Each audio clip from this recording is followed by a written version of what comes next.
صلی اللہ علی طٰہٰ خیر الخلق وأحلاها صلی اللہ علی طٰہٰ خیر الخلق وأحلاها نحمده ونصلي ونسلم على رسوله الكريم اما بعد فاعوذ بالله من الشيطان الرجيم بسم الله الرحمن الرحيم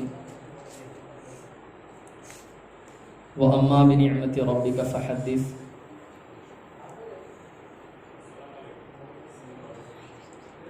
واہ کیا جود و کرم ہے شہ بطحہ تیرا، نہیں سنتا ہی نہیں مانگنے والا تیرا۔ میں تو مالک ہی کہوں گا کہ ہوں مالک کے حبیب، یعنی محبوب و محب میں نہیں میرا تیرا۔ الحمدللہ آج آپ بخاری شریف کی جلد ثانی کی شروعات کر رہے ہیں۔ اس میں کتاب المغازی آپ پڑھیں گے۔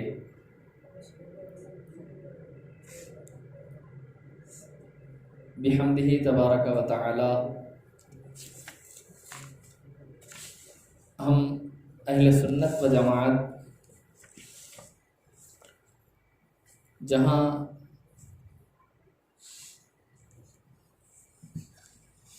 اللہ پاک عز و جل کے احکامات کی پابندی کرتے ہیں، انہی میں ہم ادب و احترام اور نبی کریم رؤوف الرحیم صلی اللہ تعالی علیہ وآلہ وسلم کے عزت و احترام اور آپ کی تعظیم میں بھی کوئی کمی نہیں کرتے۔ تو ہمیں یہ دیکھنا چاہیے کہ حدیث جو نبی کریم صلی اللہ علیہ وسلم کے قول فعل اور تقریر کا نام ہے، جیسے کہ آپ جانتے ہیں، تو حدیث پڑھتے وقت ہماری نیت میں خلوص ہونا چاہیے، اور سرکار علیہ السلام کے مبارک دور کو ذہن میں رکھتے ہوئے اگر آپ پڑھیں گے تو نہ صرف یہ کہ آپ کی دنیا بلکہ آخرت بھی آپ کی سنورے گی، اور آپ کے دل میں محبت رسول کے جذبات میں اضافہ ہوگا۔ خیر، یہ اس کی سعادت دارین جیسے کہ ہم پڑھتے آئے ہیں دینی تعلیم کے حصول کے لیے، یہ سعادت دارین ہیں۔ اب ہم کچھ آج کے موضوع کے تعلق سے بات کرتے ہیں۔ کتاب المغازی، یہ مغازی کا بیان ہے۔ مغازی کا مفہوم کیا ہوا؟ مغازی جو ہے یہ مغزہ کی جمع ہے۔ مغزہ کے بارے میں کہا گیا ہے کہ مغزہ یا تو مصدر ہے، اور ایک قول یہ ہے کہ یہ اس میں ظرف بھی ہے، اور مغزہ کے معنی یہ باب نصرہ ینصر سے غزہ یغزو کے معنی ہوتا ہے القصد، یعنی ارادہ کرنا اور کسی چیز کی طلب کرنا۔ اور یہاں پر جو مغازی ہیں وہ مغازی سے مراد کیا ہے کہ آقا علیہ السلام کا کفار کی طرف بنفس نفیس نکلنا، یا ان کے لشکر کی طرف کفار کے، چاہے ان کے شہروں کی طرف ہو یا ان جگہوں کی طرف ہو جہاں یہ داخل ہوئے ہیں۔ تو بہرحال اس کا مفہوم یہ ہوا کہ نبی کریم رؤوف الرحیم صلی اللہ علیہ وسلم جتنے غزوات میں، غزوہ اور اس کی جمع غزوات، مغزہ اس کی جمع مغازی، غزوہ اور غزوات، مغزہ مغازی ایک ہی چیز ہے۔ اگر ہم آسان لفظوں میں سمجھیں تو اس کا مفہوم یہ ہوا کہ جن جنگوں میں نبی کریم صلی اللہ علیہ وسلم بنفس نفیس تشریف لے گئے، آپ کی تشریف آوری ہوئی، اس جنگ کو غزوہ کہتے ہیں یا مغزہ کہتے ہیں، جس کی جمع مغازی اور غزوات ہے۔ سمجھ میں آ گئی بات؟ جی۔ تو اور اسی طرح نبی کریم صلی اللہ علیہ وسلم کے ظاہری دور میں آپ نے اسلامی لشکر کو روانہ فرمایا اپنے دور میں، لیکن آپ اس میں تشریف نہیں لے گئے، اس کو سریہ کہتے ہیں، ہے نا، سریہ، اور اس کی جمع ہے سرایا۔ اس کی جمع کیا ہے؟ سرایا۔ اب مغازی کے لیے اور ایک لفظ استعمال ہوتا ہے سیر، جو سیرت کی جمع ہے۔ کس کی جمع ہے؟ سیرتن کی جمع، سیرت کی جمع ہے سیر، جس کا مفہوم یہی سیرت ہوتا ہے۔ سیرت کا مطلب یہ ہوتا ہے کہ کسی بھی شخص کے تمام زندگی کے احوال کو بیان کرنا، یہ سیرت ہے۔ لیکن بالخصوص نبی کریم رؤوف الرحیم صلی اللہ علیہ وسلم کے احوال کو بیان کرنے کے لیے بھی سیرت اور سیر کا لفظ استعمال ہوا ہے۔ آ رہی بات سمجھ میں؟ ہاں، تو کتنی باتیں آج سمجھے ابھی آپ؟ سیرت کی جمع سیر ہے نا، سریہ کی جمع سرایا ہے نا، مغزہ کی جمع مغازی، غزوہ کی جمع غزوات۔ تو اب یہ مفہوم کیا سمجھ میں آیا آپ کو؟ غزوہ کس کو کہتے ہیں؟ جس میں نبی کریم صلی اللہ علیہ وسلم خود بنفس نفیس تشریف لے گئے، اور سرایا ان جنگوں کو کہتے ہیں جو آپ کے دور میں تو واقع ہوئی لیکن آپ تشریف نہیں لے گئے، بلکہ آپ نے صحابہ کرام کو، اسلامی لشکر کو روانہ فرمایا۔ اور سیرت، سیر کا مطلب یہ ہوتا ہے جس میں نبی کریم صلی اللہ علیہ وسلم کے زندگی مبارکہ کے تمام احوال کو ذکر کیا گیا ہو۔ اب دیکھیے، جب حدیث پاک کی تدوین ہوئی، تدوین کا مطلب یہ ہے کہ حدیث پاک کو جمع کیا جانے لگا، لکھا جانے لگا، تو نبی کریم صلی اللہ علیہ وسلم کے دور ہی میں تدوین شروع ہو گئی تھی۔ صحابہ کرام نے جو ہے لکھنا شروع کر دیا تھا، اور جیسے کہ حضرت ابو ہریرہ رضی اللہ تعالیٰ عنہ کے روایت کردہ احادیث ہیں، حضرت عبداللہ ابن عباس کی روایت کردہ احادیث ہیں، حضرت عبداللہ ابن مسعود رضی اللہ تعالیٰ عنہ کی روایت کردہ احادیث ہیں۔ یہ سرکار کے زمانے ہی میں جو ہے اس کی تدوین شروع ہو گئی تھی۔ آ رہی بات سمجھ میں؟ ہاں، تو اب اسی میں جو ہے اس زمانے میں جیسے کہ احادیث کو بیان کرنے کا رواج تھا، بعض صحابہ احادیث کو بیان نہیں کرتے، صرف غزوات کو بیان کیا کرتے تھے۔ بعض صحابہ کرام سے جب پوچھا جاتا، جیسے کہ ابھی آپ پڑھیں گے کتاب المغازی کے اندر آگے آ رہا ہے کہ آپ کوئی حدیث بیان کریے، تو وہ حدیث پاک کو بیان نہیں کرتے، بلکہ وہ کیا کرتے کہ غزوہ کو، یعنی سرکار علیہ السلام کے ساتھ جن جنگوں میں وہ تشریف لے گئے تھے ان کا بیان کیا کرتے تھے۔ اور باضابطہ مسجد نبوی شریف میں اور دیگر صحابہ کرام کے پاس اس کی مجلسیں ہوتی، محفلیں ہوتی، اور یہ باضابطہ ایک درسگاہ لگتی جس میں غزوات کا ذکر کیا جاتا، جنگوں کا۔ یہ کیوں ضروری تھا؟ یہ اس لیے ضروری تھا کہ غزوہ کا مطلب، یعنی جب آپ پڑھیں گے ان کے حالات، پہلے حدیث اور غزوہ، اس کا میں تھوڑا فرق آپ کو سمجھا دیتا ہوں تاکہ ہم آگے بڑھیں گے۔ میں ابھی ذکر کر رہا تھا اصحاب حدیث ہوئے، جب یہ حدیث کی تدوین ہونے لگی تو اسی میں جو ہے ایک الگ سے کیٹیگری بن گئی، جس کا جو لوگ اصحاب مغازی کہا جانے لگے۔ یہ کون لوگ ہو گئے؟ اصحاب مغازی یا مورخین، اور اسی میں اصحاب فقہا ہو گئے، ہے نا۔ اور سب کا مقصد، سب کا معال اور سب کا جو مرکز اور ماوا تھا وہ حدیث پاک ہے، قرآن کے بعد، کتاب اللہ کے بعد۔ تو اب یہاں پر جو اصحاب حدیث ہوئے اور یہ اصحاب مغازی جو ہیں، یہ بھی اصحاب حدیث ہی ہیں، لیکن دونوں میں تھوڑا فرق ہے۔ وہ یہ ہے کہ اصحاب حدیث کا مقصد یہ ہوتا تھا حدیث کی روایت کرنے کا کہ وہ حدیث پاک میں بالذات احکام کو دیکھا کرتے تھے۔ کیا کرتے تھے؟ بالذات احکام کو دیکھتے تھے، یعنی ان کا مقصد جو ہے اس حدیث پاک کو روایت کرنے کا مقصد ان کا کسی حکم کو بیان کرنا ہوتا تھا.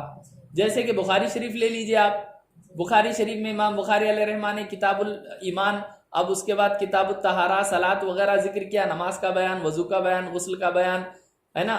یہ تمام جو ہے ترمذی شریف لے لیجئے آپ، طہارت کا بیان، انجاز کا بیان، وضو وغیرہ، یہ تمام چیزیں کیا ہیں، ان کا مقصد کیا تھا کہ ابواب فقہ کو بیان کرنا. کیا مقصد تھا ان کا؟ ابواب فقہ کو بیان کرنا.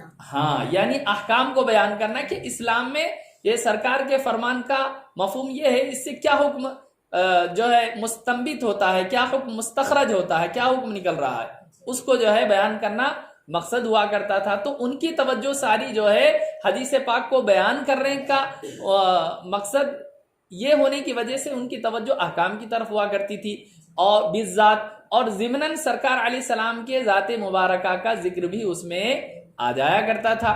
اسی لیے آپ نے دیکھا کہ امام بخاری علیہ رحمت و رضوان کی عادت کریمہ ہے، آپ دیکھتے ہوں گے کہ ایک حدیث کو کئی جگہ پر آپ بیان کرتے ہیں. مقصد کیا ہوتا ہے، یہاں پر ایک حکم بیان کر دیا، دوسرے باب میں گئے وہاں پر دوسرا حکم بیان کر دیا، تیسرے باب میں گئے وہاں تیسرا حکم بیان کر دیا. تو اس طرح جو ہے الگ الگ احکام جو ہے یہ بیان کیا کرتے تھے. بات سمجھ میں آ گئی. اصحاب حدیث، اب ان میں جو اصحاب مغازی ہوئے، اصحاب مغازی کا مقصد جو ہے وہ بالذات آقا علیہ السلام کا ذکر ہوا کرتا تھا، کیونکہ ان کو آقا علیہ السلام کی ذات کریمہ کا ذکر کرنا مقصود ہوتا تھا. اب ضمناً اس میں حکم بھی بیان ہو جاتا تھا، تو انہوں نے بطور خاص اس کا ذکر فرمایا. اور باضابطہ محفلیں ہوا کرتی تھی، لوگ گلیوں میں، محلوں میں، بازاروں میں اس کا ذکر کیا کرتے تھے. ہم فلان جنگوں میں گئے، اس کو روایت کیا کرتے تھے. علم الانصاب ایک علم ہوا کرتا تھا نسب کے بیان کا، اور یہ علم جو ہے بہت بڑا عرب میں مانا جاتا تھا. حضرت عقیل ابن ابو طالب رضی اللہ تعالیٰ عنہ، جو حضرت علی رضی اللہ تعالیٰ عنہ کے بھائی ہیں، وہ اس میں بہت زیادہ مشہور تھے. اس طرح صحابہ کرام جو روایت کرتے تھے، حضرت عائشہ رضی اللہ تعالیٰ عنہ کا واقعہ افک آپ نے سنا ہوگا، یہ واقعے کو انہوں نے بیان کیا. تو اس میں عورتوں کا بھی مقام تھا. پہلے ایک مرتبہ ایک صحابیہ تھی رضی اللہ تعالیٰ عنہ، غالباً ام کبشہ نام ہے ان کا، انہوں نے سرکار سے پوچھا ابتدان میں کہ یا رسول اللہ میں جنگ میں شرکت کرنا چاہتی ہوں. سرکار نے فرمایا کہ تم جنگ میں شرکت نہیں کر سکتی، تم جنگ میں نہیں آ سکتی. اور اس کے بعد ایک صحابیہ کا بیان ہے رضی اللہ تعالیٰ عنہ، جن کا نام ہے امیہ بنت قیس. یہ کہتی ہیں کہ میں نے ایک مرتبہ سرکار علیہ السلام سے پوچھا یا رسول اللہ میں جنگ میں آنا چاہتی ہوں. یہ بالکل بچی تھیں اس وقت. تو انہوں نے کہا کہ تم جو ہے علی برکت اللہ، یعنی بالکل آ سکتی ہو، اللہ کی برکت ہوگی. اور اس طرح ان کا بیان یہ ہے کہ ہم جنگ میں گئے، اور جنگ میں جانے کے بعد ہم جنگ میں کیا کیا کرتے تھے، جنگ میں قیدی جو ہمارے زخمی ہوا کرتے تھے صحابہ، ان کو پانی پلانا ان کا مقصد تھا. جیسے کہ ابھی آپ پڑھیں گے غزوہ احد کے بیان میں کہ غزوہ احد میں جب تشریف لے گئے تھے صحابہ، ان کے ساتھ جو ہے صحابیات بھی تھی، وہ پانی لے کر جو ہے وہ دوڑ رہی تھی پانی ان کو پلانے کے لیے. اور حضرت فاطمہ ایک حدیث میں آیا ہے کہ حضرت فاطمہ رضی اللہ تعالیٰ عنہ بیان کرتی ہیں کہ آقا علیہ السلام جب غزوہ احد میں آپ کو زخم لگا تو اس وقت جو ہے حضرت سیدہ فاطمہ رضی اللہ تعالیٰ عنہ زخم کو دھو رہی تھی، حضرت علی رضی اللہ تعالیٰ عنہ زخموں کو اوپر پانی ڈال رہے تھے اور وہ دھو رہی تھی. اور اس کے بعد آپ نے جو ہے ایک کپڑا وغیرہ کچھ جلایا، جلانے کے بعد جو ہے زخم پر آپ نے اس کو رکھ دیا تھا تاکہ زخم کا جو خون بہ رہا ہے وہ خون رک جائے، خون بہنا بند ہو جائے. تو ام قیس رضی اللہ تعالیٰ، حضرت امیہ بنت قیس کے بارے میں عرض کر رہا تھا میں، تو وہ کہتی ہیں کہ ہم جنگ میں گئے، اور باضابطہ جنگ میں جانے کے بعد جو ہے ایسا ہوا کہ مجھ کو جو ہے نسیانی کیفیت ہو گئی، یعنی غالباً پہلی مرتبہ ان کو حیض آیا یا پہلے سے حیضہ تھی، اس وقت حیض آیا. تو وہ کہتی ہیں کہ میں نے پانی میں نمک ڈال کر غسل کیا. تو اب جب جنگ سے واپس آئے، غزوہ خیبر کا ہی ہے، غزوہ خیبر سے، تو اس وقت ان کو مال فے بھی ملا. وہ بڑی خوشی کے ساتھ اپنے عورتوں، اپنے سہیلیوں کے سامنے اس کو بیان کرتی تھی کہ مال فے میں سے ان کو ایک ہار ملا تھا. وہ ہار جو ہے سرکار علیہ السلام نے خود اپنے دست مقدس سے، دست اقدس سے ان کو پہنایا تھا حضرت امیہ بنت قیس کو. تو وہ بڑی فخر کے ساتھ، بڑے جو ہے آقا علیہ السلام سے محبت کے ساتھ عرض کرتی تھی کہ آقا علیہ السلام نے مجھے خود اپنے دست مبارک سے اس ہار کو جو اس طرح بتا کے کہتی تھی، اس ہار کو جو ہے آپ نے مجھے پہنایا ہے، اور اس طرح آپ نے وصیت کی کہ جب میں انتقال کر جاؤں تو اس ہار کو میرے ساتھ دفن کر دینا۔ یہ دیکھیے صحابہ کرام رضوان اللہ تعالی علیہم اجمعین کی محبت اور ان کا ادب احترام، ان کا عقیدہ کیسا ہوا کرتا تھا۔ میں شروع میں عرض کیا نا میں نے کہ ہمارا مقصد یہ ہے کہ جہاں ہم حدیث پڑھتے ہیں وہاں یہ ان عقیدے اور محبت کا ذکر ضرور کرتے ہیں، کیونکہ یہ ہم نے صحابہ ہی سے سیکھا ہے، جیسے کہ ان کا بیان ہے۔ یہ دیکھیے اب ان کا مقصد کیا تھا، کیوں انہوں نے کہا کہ اس ہار کو بھی جو ہے میرے ساتھ دفن کر دیا جائے؟ تو ان کا مقصد یہی تھا کہ آقا علیہ السلام کے دست مبارک سے پہنا ہوا ہار، وہ اس کی برکت سے اللہ تعالیٰ میری مغفرت فرما دے، یا اس کی برکتیں میری قبر میں ظاہر ہو جائیں۔ اور انہوں نے یہ بھی کہا تھا کہ جب میرا انتقال ہو جائے تو میرے پانی کے اندر بھی نمک ڈال کر غسل کرنا۔ اب اس وقت ان کا مقصد بھی غالباً وہی تھا ہوگا کہ جو ہے اس وقت جنگ میں جاتے وقت میں نے جو ہے پانی میں نمک ڈال کر غسل کیا تھا۔ اس طرح بہت ساری صحابیات کا بیان ہے۔ تو یہ غزوہ جو ہے مغازی کو بطور خاص صحابہ کرام کے دور میں تھا۔ اس کے بعد جب تدوین حدیث ہونے لگی تو بڑے بڑے جو ہے تابعین حضرات، جس میں بطور خاص حضرت امام ابن اسحاق ہے، جن کی روایتوں کو، جن کے مغازی کو امام بخاری علیہ رحمہ نے، امام مسلم علیہ رحمہ نے لیا۔ کتاب میں جو بخاری شریف آپ پڑھ رہے ہیں یہ حضرت ابن اسحاق رضی اللہ تعالیٰ عنہ ہے، یہ اپنے والد سے روایت کرتے ہیں۔ اسحاق یسار ان کے والد کا نام تھا۔ وہ جو ہے بنی سلمہ، وہاں پر میں نے ابھی کہا نا کہ جنگوں کو اور اس وقت جو جنگوں میں حالات ہوئی تھی وہ بیان کرنے کا ایک جذبہ ہوا کرتا تھا لوگوں میں۔ اس زمانے میں بہت سارے لوگ روایت یعنی حدیث کم بیان کرتے اور غزوہ زیادہ بیان کرتے تھے۔ تو یہ انہوں نے بنی سلمہ کے شیوخ سے، اشیاخ بنی سلمہ جو ہے ان کی روایت میں آتا ہے، کس نے؟ حضرت امام ابن اسحاق کے والد نے، یسار جن کا نام ہے، ٹھیک ہے۔ تو وہ جو ہے روایت کرتے ہیں۔ تو اس طرح اور اس کے بعد ہوئے طبقات، ابن سعد وغیرہ یہ مورخین ہوئے بڑے بڑے اسلام کے، اور انہوں نے باضابطہ یہ امام ابن اسحاق کے بارے میں آیا ہے، یہ تابعی ہے رضی اللہ تعالیٰ عنہ، کہ یہ جو ہے جنگوں کو سنتے تھے، صحابہ کرام سے پوچھتے تھے آپ فلاں جنگ میں گئے تھے تو کیا حالت تھی، کیسے کیسے جنگ ہو، تو وہ جنگوں کو بیان کرتے تو وہاں جا کر دیکھتے تھے۔ جیسے کہ بدر کے بارے میں کسی کو سنا تو ایسے انہوں نے بدر کا بیان نہیں لکھ دیا، بلکہ وہاں مقام بدر پر گئے اور جانے کے بعد تحقیق کی کہ یہ کہاں واقع ہوا تھا، یہ کہاں صحابہ کرام رکے تھے، آقا علیہ السلام کہاں تشریف فرما تھے، جنگ احد میں کدھر سے مسلمان گئے تھے، کفار کدھر سے آئے تھے، کس مقام پر کہاں پر جو ہے سرکار علیہ السلام تشریف فرما تھے، وغیرہ وغیرہ۔ یہ سارے بیانات کو انہوں نے بذات خود جا کر دیکھا اور دیکھنے کے بعد اس کو روایت کیا ہے۔ بات سمجھ میں آ رہی ہے نا؟ جیسے مان لیجئے کہ بھائی آپ ہے، آپ کہتے ہیں کہ بھائی ہم نے جو ہے فلاں سال میں صابریہ نوریہ میں مدرسے میں پڑھا ہے، آپ ایک 10 سال کے بعد پڑھاتے وقت آپ بیان کریں گے، ہے نا؟ اور یہ زمین اس وقت کرائے کی تھی، الحمدللہ 10 سال کے بعد مدرسے کی ذاتی زمین ہو گئی، آپ وہاں پر بولیں گے کہ بھائی ہم نے جو ہے فلاں جگہ آٹو نگر کے مقام پر جو ہے پڑھا تھا ہم نے۔ تو وہاں آنے کے بعد جو ہے کبھی آپ کے شاگردہ کے ساتھ آنا ہوا، یہی مکان تھا جس میں ہم پڑھ رہے تھے، یہاں ہم بیٹھتے تھے، اب استاذ ہمارے یہاں بیٹھتے تھے، یہ مسند ہماری یہاں لگتی تھی وغیرہ۔ تو اس طرح جو ہے وہ جو اصحاب مغازی تھے انہوں نے خود بذات خود وہاں مقام کا معائنہ کیا، تحقیق کی جا کر، اور اس کے بعد ان کو ذکر کیا۔ اس طرح کی تفصیل ہے، اور تعداد کے بارے میں اختلاف ہے کہ غزوات کتنے تھے جس میں آقا علیہ السلام تشریف لے گئے تھے۔ اب اس میں 19 کا عدد بھی آیا ہے، 16 کا عدد بھی آیا ہے، 21 کا عدد بھی آیا ہے، 24 کا عدد بھی آیا ہے صحابہ کرام سے مروی۔ یہ کیسا ہوا کہ جو جس طرح دیکھا جنہوں نے بیان کر دیا، جیسے کہ ابھی یہاں پر بالکل سامنے حدیث پاک ہے، کتاب اگر کھلی ہے تو حضرت زید بن ارقم نے کہا کہ 19 غزوات میں جو ہے آقا علیہ السلام تشریف لے گئے تھے، اور اس کے ساتھ 17 میں میں تھا۔ سمجھ میں آ رہی بات؟ اور اس طرح 19 کا ذکر ہے، 27 کا بھی ذکر ہے، اور سرایا جس میں سرکار نے اسلامی لشکر کو صحابہ کو بھیجا تھا، آپ خود تشریف نہیں لگے، اس کے بارے میں کہا جاتا ہے کہ یہ 38 یا 47 اس کی تعداد ابن سعد نے بیان کی ہے، 38 یا 47، 38 یا 47۔ تو اس کو ذہن میں رکھیے، اور جو ہے بالکل توجہ کے ساتھ پڑھنے کی کوشش کریں.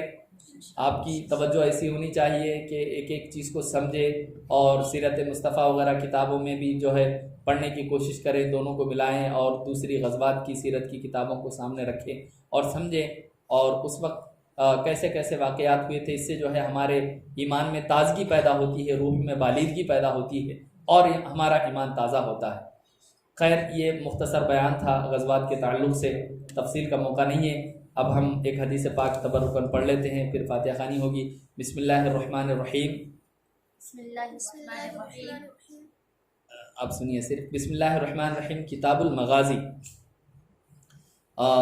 بابن, اس کے تعلق سے پڑھا ہوگا آپ نے کہ ہادہ بابن فی بیانی غزوۃ رسول اللہ صلی اللہ علیہ وسلم, ہے نا. اس طرح کی ترکیب اس کی بن سکتی ہے. بابن غزوۃ العشیرتی او العسیرتی.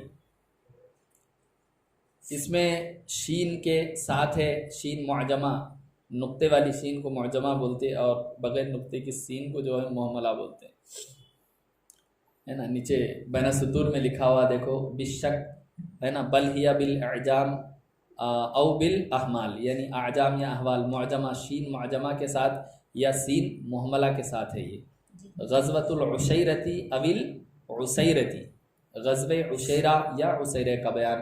وقال ابن اسحاق اول ما غزا النبی صلی اللہ علیہ وسلم الابواء ثم بواتا ثم العشیرہ.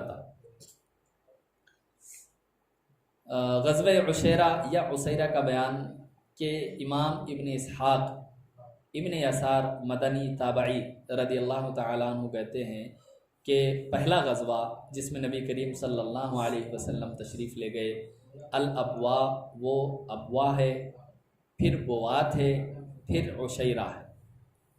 یہ ترجمۃ الباب ہے. جیسا کہ آپ جانتے ہوں گے, امام بخاری علیہ رحمۃ و رضوان جب ترجمۃ الباب یعنی باب کا نام رکھتے ہیں اپنی زبان میں, اگر ہم کہہ لیں تو وہ یا تو کسی آیت کریمہ کو لیتے ہیں اپنے باب سے متعلق.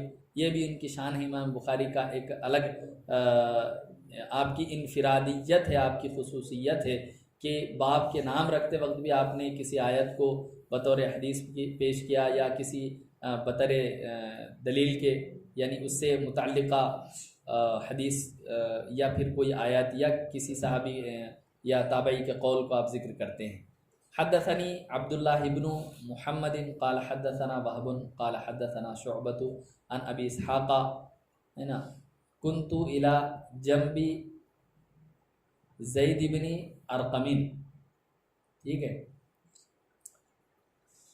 کہ مجھ سے حدیث بیان کی عبداللہ ابن محبت نے, انہوں نے کہا کہ ہم سے حدیث بیان کی وہب نے, انہوں نے کہا کہ ہم سے حدیث بیان کی شعبہ نے, وہ روایت کرتے ہیں ابو اسحاق سے. انہوں نے کہا کہ میں زید ابن ارقم رضی اللہ تعالی عنہ کے پاس تھا.